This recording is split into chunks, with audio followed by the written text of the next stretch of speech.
I joined Bungie because of Halo, and I loved Halo as a consumer.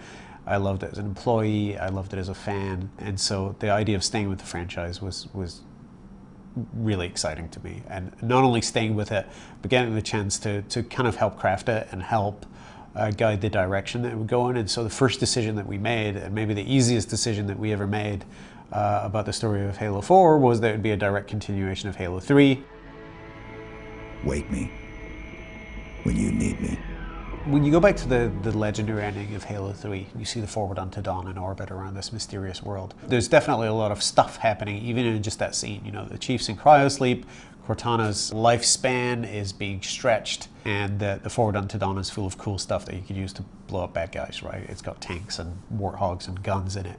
And there's a lot of story in that, but I think the number one piece of story in that frame is what's on that world and what is that world. That was the big piece of the question that we had to answer. We knew Master Chief was going to be a hero.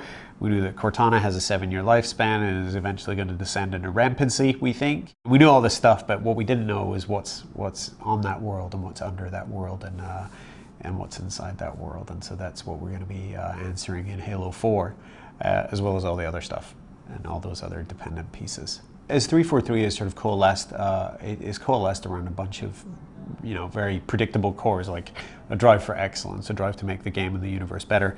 But we brought in a lot of muscle memory and talent from other places, obviously other game studios, and we have people from everywhere, from Infinity Ward, from Metroid, from Metal Gear Solid. Apart from the sort of technical and professional ability that these people bring in, is a variety of perspectives and visions that they brought in from the games that they've worked on before, and that has helped form the new vision for Halo 4. And it definitely looks like a Halo game, but technically and aesthetically, it definitely has its own vibe that is absolutely the result of 343, again, coalescing around this shared vision. Tonally, Halo 4 is going to feel a little bit different than Halo 3. Apart from anything else, it's been 5 years since Halo 3 came out. The technology's gotten better, so things looked better. Our audio sounds different. That was absolutely philosophical decision to make everything more visceral and beefy sounding. Some of it is just subtle things, like the grunts don't squeak so much. There's still levity in there, that we're not trying to make this incredibly hyper-serious expository